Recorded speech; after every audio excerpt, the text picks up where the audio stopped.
हमारे देश में ना संत तो बहुत हुए, पर सोचिए, एक संत ऐसा भी था जिसने मंदिर से भी सवाल किए और मस्जिद से भी, जिसने पंडित को भी आईना दिखाया और मौलवी को भी, जो ना हिंदू कहलाए ना मुसलमान, वो तो बस सच के साथ खड़े थे। जी हाँ, आज हम बात करेंगे उसी महान संत संत कबीर की। तो कबीर थे कौन?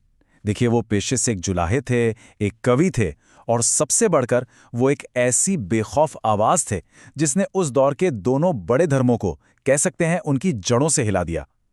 उन्होंने हर तरह के कर्मकांड और दिखावे पर इतने तीखे सवाल उठाए कि समाज को अपनी सदियों पुरानी रूढ़ियों का सच देखना ही पड़ा। तो आइए इस अलग से संत की कहानी में थोड़ा और अंदर चलते हैं और ये समझने की कोशिश करते हैं कि आखिर क्यों 500 साल गुजर जाने के बाद भी उनकी कही बातें आज भी उतनी ही जरूरी लगती हैं। अच्छा, अगर समय की बात करें तो माना जाता है कि संत कबीर का जन्म 1440 ईस्वी के आसपास काशी यानी आज के वाराणसी में हुआ था और उनका देहांत हुआ करीब 1518 में मगर नाम की जगह पर। मतलब उनका पूरा जीवन एक ऐसे दौर में बीता जब समाज और धर्म दोनों में बड़ी उथल-पुथल मची हुई थी। पता है, कबीर की सबसे बड़ी ताकत क्या थी? उनकी सादगी। उनका ज्ञान किसी बड़े महल या मठ की दीवारों से नहीं आया था। नहीं, वो तो सीधे आम इंसान की जिंदगी से, उसके काम से निकला था। ऐसा कहते हैं कि उन्हें एक मुस्लिम जुलाहा जोड़े नीरू और नीमा ने पाला पोसा था। तो सोचिए, उनका जीवन कोई राजमहलों में नहीं बल्कि करघे के पास धागों के बीच गुजरा। और जैसे एक जुलाहा एक एक धागा जोड़कर कपड़ा बुनता है ना, ठीक वैसे ही कबीर के शब्द भी समाज को जोड़ने वाले थे। बिल्कुल सीधी, सरल, जमीन से जुड़ी हुई भाषा। उनकी किताब कोई ग्रंथ नहीं थी, उनकी असली किताब तो जिंदगी थी, जिसे वो पढ़ते थे और जिससे वो सीखते थे। तो अब आते हैं सबसे जरूरी बात पर, कबीर के दर्शन के बिल्कुल केंद्र में। आखिर उनका सच था क्या, और ऐसी क्या बात थी कि उन्होंने उस वक्त की स्थापित धार्मिक मान्यताओं को इतनी बड़ी, इतनी सीधी चुनौती दे दी? देखिए, कबीर के लिए ईश्वर का मतलब था निर्गुण परमात्मा, यानी एक ऐसा ईश्वर जिसका कोई रूप नहीं, कोई आकार नहीं। एक ऐसी परम शक्ति जो ना तो किसी मूर्ति में कैद है, ना किसी खास नाम में बंधी है और ना ही किसी रस्म रिवाज में। वो तो मंदिर और मस्जिद सबकी सीमाओं से बहुत परे था।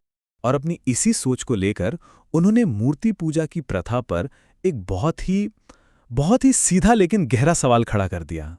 उन्होंने कहा, पाथर पूजे हरि मिले तो मैं पूजूं पहाड़।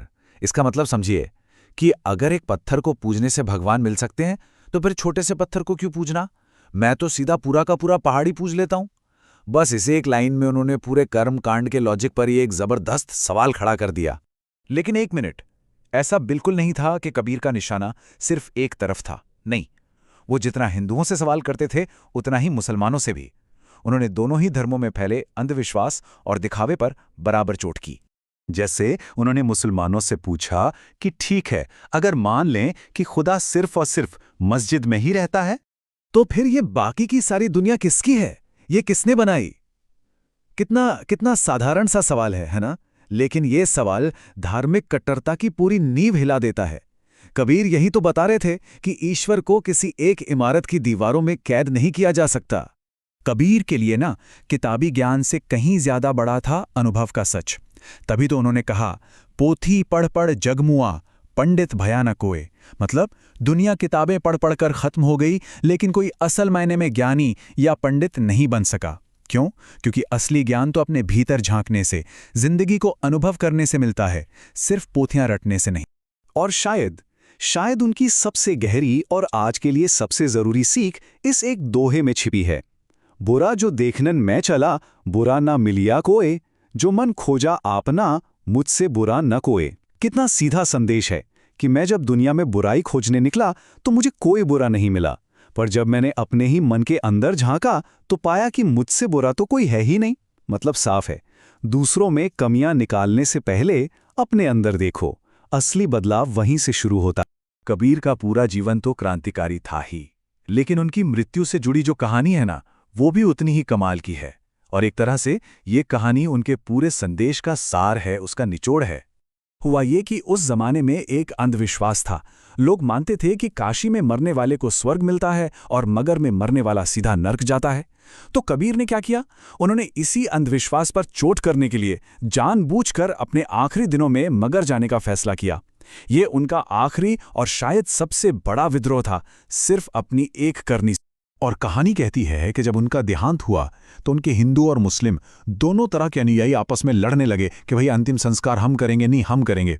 पर कहते हैं जब उनके शरीर पर से चादर हटाई गई तो वहां कोई शरीर था ही नहीं, वहां थे सिर्फ कुछ फूल। तो फिर दोनों समुदायों ने उन फूलों को आधा आधा बांट लिया और अपने अपने तरीके से उनका अंतिम संस्कार किया। सोचिए, कदीर मरकर भी लोगों को जोड़ गए, तोड़कर। और ये मत सोचिए कि ये सब पुरानी बातें हैं, नहीं, आज भी कबीर की विरासत पूरी तरह से जिंदा है। कबीर पंथ नाम का पूरा एक समुदाय उनके दिखाए रास्ते पर चल रहा है। उनके लिखे भजन, उनके दोहे आज भी भारत के गांव-गांव में, घर घर में गूंजते हैं। वो सिर्फ एक संत नहीं थे, कबीर एक विचार हैं, एक सोच हैं जो आज भी जिंदा। तो इन सारी बातों के बाद सवाल ये उठता है कि कबीर का वो असली संदेश क्या है, वो कौन सी एक बात है जो आज इस दौर में हमारे लिए सबसे ज्यादा मायने रखती है। संदेश बहुत ही सीधा और गहरा है कि धर्म से पहले इंसान बनो, किसी भी रस्म या रिवाज से पहले सच को पहचानो। और शायद यही वो एक सच है जिसे आज हम सबको याद रखने की सबसे ज्यादा जरूरत है।